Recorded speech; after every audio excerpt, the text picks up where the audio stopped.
बचपन, 55 और 95 हर उम्र के लिए यकसा मुफीद, मफाद आम्मा का आलम बरदार। जरूर सब्सक्राइब करें, लाइक करें, शेयर करें और बेल आइकन प्रेस करना न भूलें। Rabbani the scholar YouTube channel.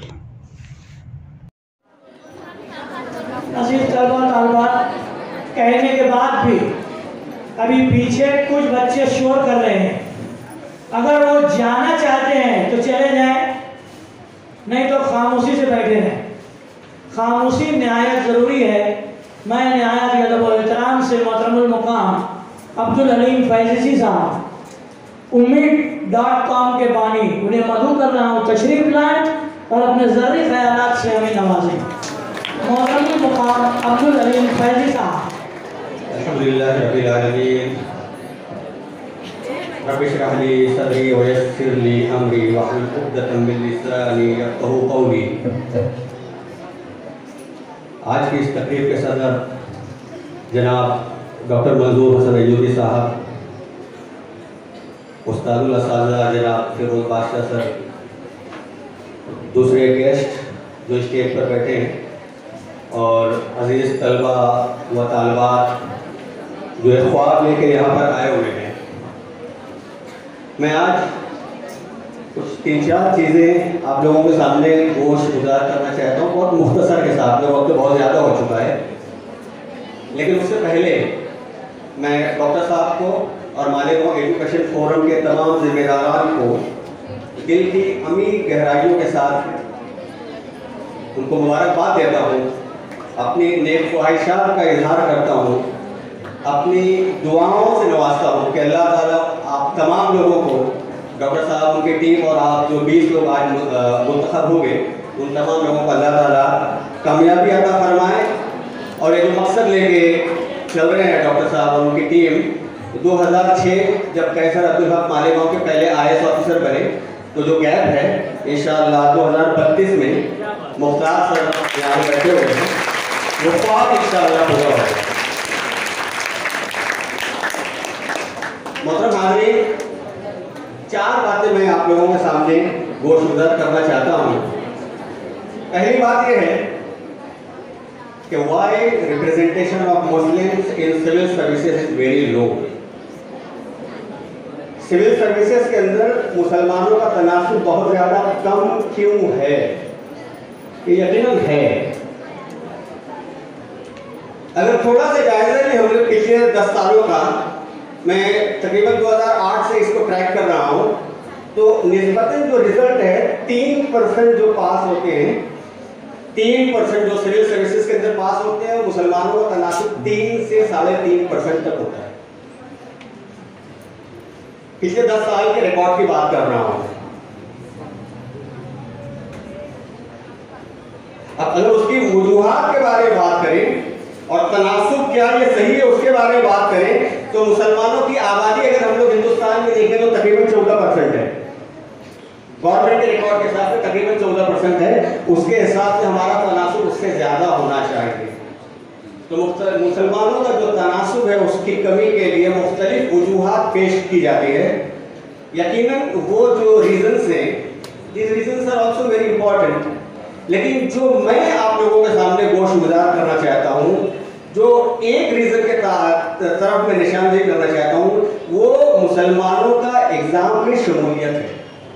जब मुसलमान एग्ज़ाम में बैठते ही नहीं हैं, तो जाहिर सी बात है पास होने वालों का भी तनासुब कम ही रहेगा।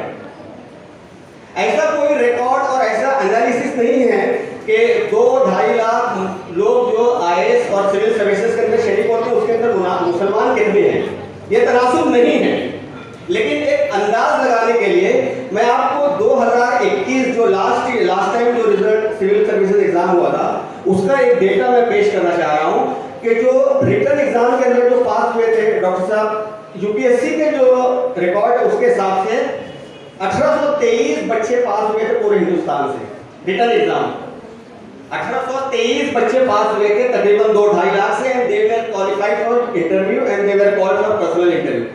अब बताइए 2 लाख में से 1823 और उसमें मुसलमानों का तनासुब था सिर्फ 68। तो जब इतने कम लोग मुसलमान इतने अपीयर कम हो रहे हैं कम लोग पर्सनल इंटरव्यू के लिए क्वालिफाई हो, तो जाहिर सी बात है फाइनल एग्जाम में उनका रिजल्ट भी कम ही आने वाला है। इसलिए 2021 का जब रिजल्ट डिक्लेयर हुआ तो सिर्फ 21 मुसलमान पास हुए थे। कि मैं 2021 की बात कर रहा हूँ। 1823 क्वालिफाई हुए थे पर्सनल इंटरव्यू के लिए, और उसमें से 685 टोटल पूरे इंडिया से कामयाब हुए थे, और उसमें 21 मुसलमान थे। परसेंटेज वही है 3 के आसपास। और आप ये देखिए कि 1865 में से जो 68 पास हुए थे उसमें भी करीब 4% और 3.7 के आसपास मुसलमानों का तनासुब है। तो सबसे पहली चीज जो हमें करना है वो ये है कि इस एग्जाम के अंदर जो अपीयर हो रहे हैं जो उनकी तादाद बढ़ाना है, और उसके लिए मैं डॉक्टर साहब और उनकी पूरी टीम को मुबारकबाद देता हूँ। पूरी तैयारी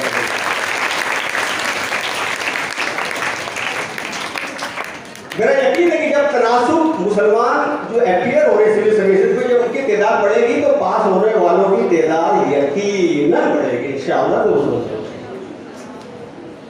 दूसरी बात जो सेकंड पॉइंट है मेरा आज, क्या सिविल सर्विसेज एग्जाम यकीनन बहुत मुश्किल एग्जाम है?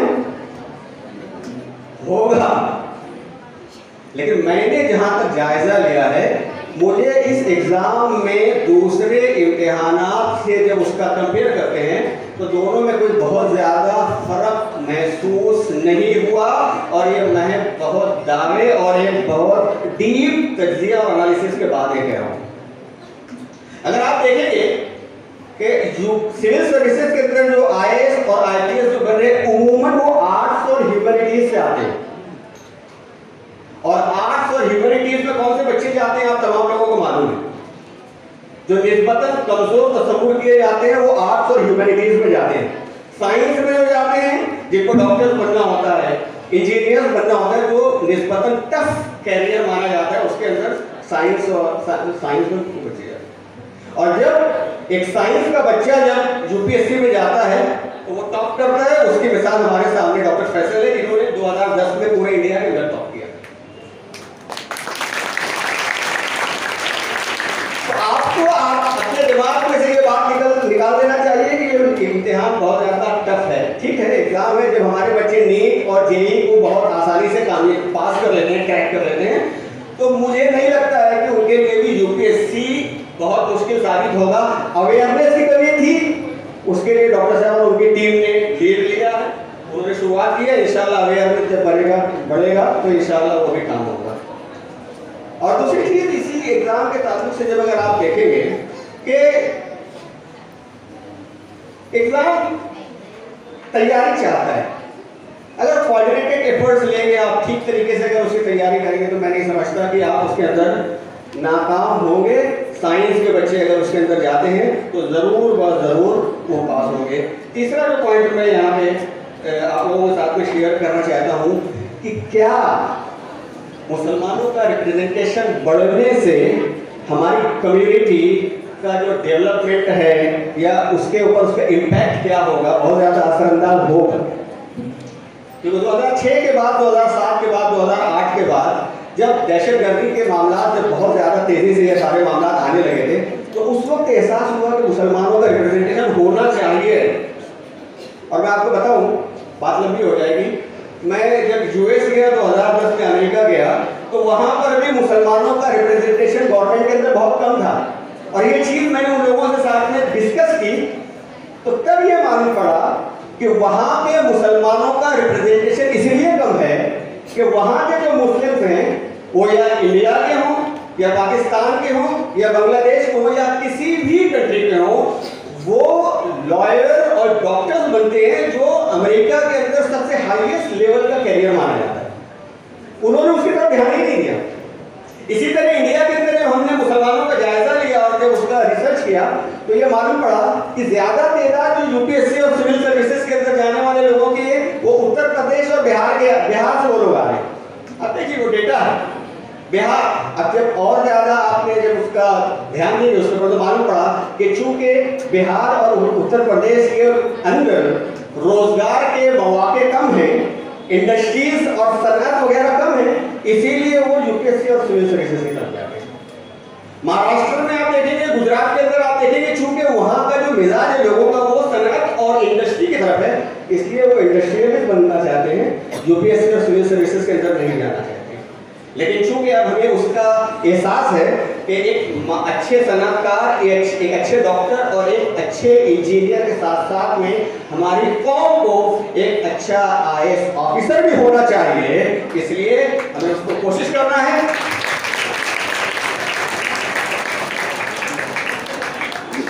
उसका इम्पैक्ट क्या सिर्फ एक अच्छा आईएएस अगर आप बन जा रहे हैं, एक अच्छा आईपीएस ऑफिसर अगर आप बन जा रहे हैं, तो वो क्या हमारी कौम के जो दुखों का मदावा कर सकेगा? नहीं कर सकेगा, नहीं कर सकेगा। मैं एक बहुत ही कड़वी सच्चाई का इजहार आप लोगों के सामने करना चाह रहा हूँ कि पिछले एक हफ्ते से बीबीसी की जो डॉक्यूमेंट्री है उसके ताल्लुक से बहुत ज़्यादा पूरे हिंदुस्तान के अंदर हो रहा है। तो नरोडा पाटिया, डॉक्टर साहब नरोडा पाटिया के अंदर 2002 के अंदर क्या हुआ, अक्सर लोग आप जानते हैं, यहाँ पे जो बैठे हुए लोग जानते हैं, बच्चे नहीं जानते होंगे, मैं थोड़ा सा इरादा करता हूँ।